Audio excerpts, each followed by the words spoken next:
1.25 kilo सोने के सिंहासन पर कितने किलो? जम जम के बोलो जरा, आवाज नहीं आई। 1.25 किलो सोने के सिंहासन पर मखमल का गद्दा बिछाकर एक शालिग्राम भगवान की मूर्ति, शालिग्राम भगवान की शिला रखकर उस पर सोने का छत्र 0.5 किलो का लगाकर हीरों और पन्नों से शालिग्राम भगवान का श्रृंगार कर कर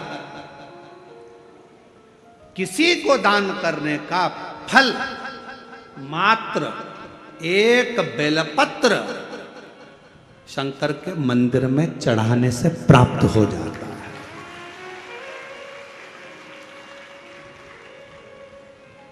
कितने किलो सोने का सिंहासन? बोलो बोलो जम के बोलो जरा। 1.25 किलो। छत्र कितने का? 0.5 किलो।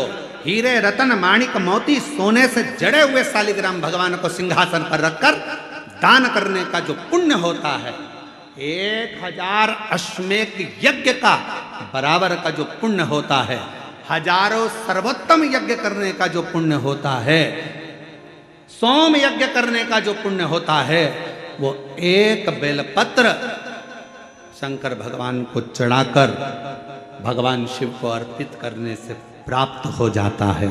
और ऐसा यज्ञ का फल मेरा विश्वास करता है, मेरे छत्तीसगढ़ वासियों के लिए, मेरे संपूर्ण देशवासियों के लिए, मेरे संपूर्ण विश्व में रहने वाले शिव भक्तों के लिए, ये मेरा दिल कहता है कि इतना बड़ा दान मेरा मन करता है कि आप सब हफ्ते में कम से कम एक दिन ऐसा आता होगा कि आप भी एक बेलपत्र शंकर को चढ़ाते होगे, तो समझ लेना कि आपने भी अश्वमेध यज्ञ, सोम यज्ञ और स्वर्ण सिंहासन, स्वर्ण छत्र का दान अपने जीवन में कर लिया।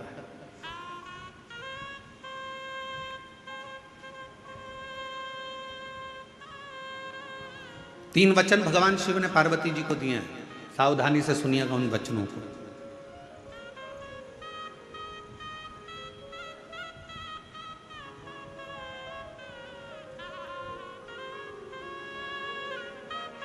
दो वचन तो काशी के हैं और एक वचन अमरनाथ की गुफा का।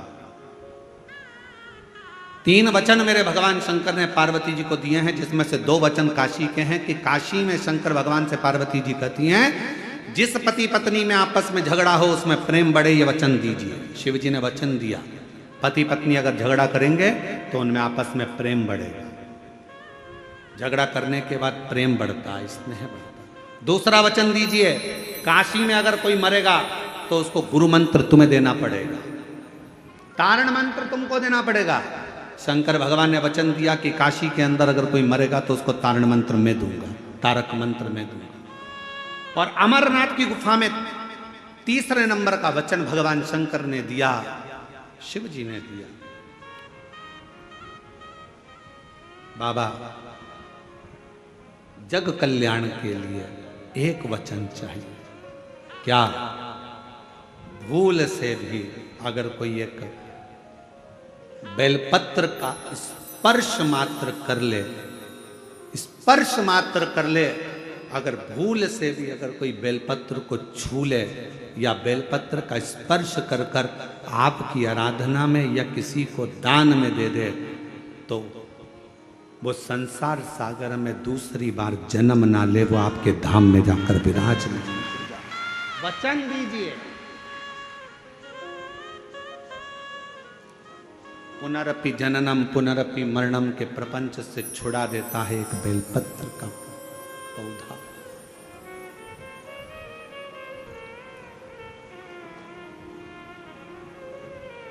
शिव जी के मस्तक पर कितनी रेखाएं रहती हैं त्रिपुंड में? आवाज दो, आवाज आवाज नहीं आएगी। 3 एक 3 रेखा मेरे भगवान शंकर के मस्तक पर है। उन 3 रेखाओं में एक एक रेखा में 9 देवता विराजमान।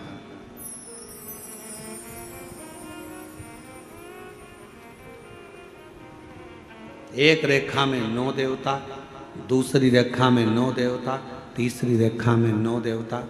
ऐसे शिव जी की त्रिपुंड रेखाओं में 27 देवताओं का वास।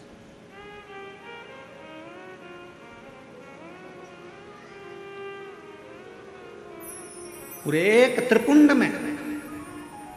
आप रोड पर से चल के आते हो, बहुत सारे तिलक लगाने वाले आपको मिलते हैं, उन्होंने अपनी थाली में फूल रख रखा है, ऐसा फूल रख रखा है, उस फूल से आपका पूरा सिर रंग देते हैं। बोलो बोलो सही है कि गलत है? अरे बोलो तो जम के।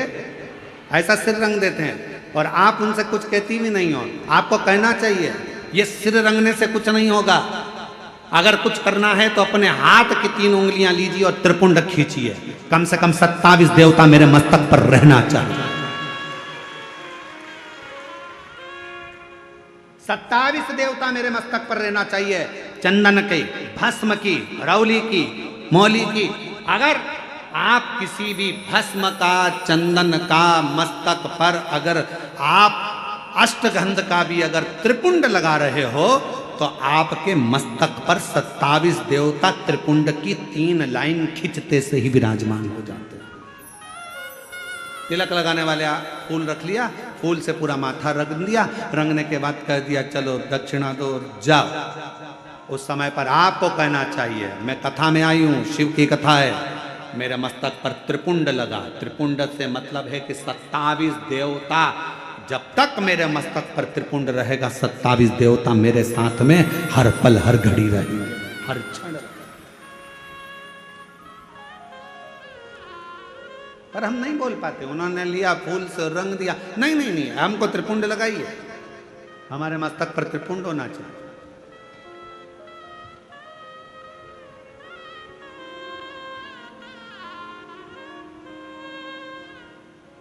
शिव जी के मंदिर जा रहे हो, भगवान शंकर का जल है, उसको भी मस्तक पर त्रिपुंड के भाव से लगा सकते। भस्म है, भाव से लगा सकते।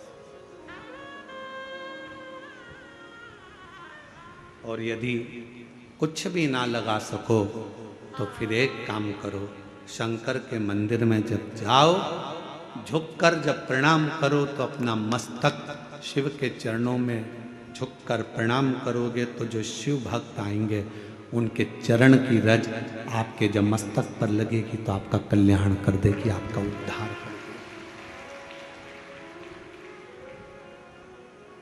कल्याण कर देगी।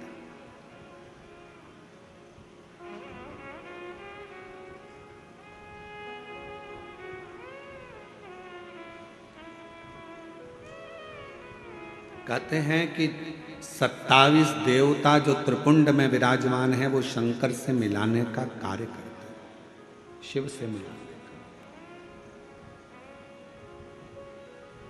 बाकी सी लटक गई, नैनों में अटक गई, कब तुम दर्श दिखाओगे।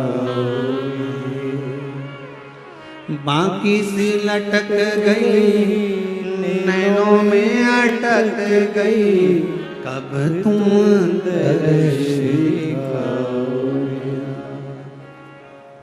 हिचक्याना रुके भोलेनाथ, मने थारी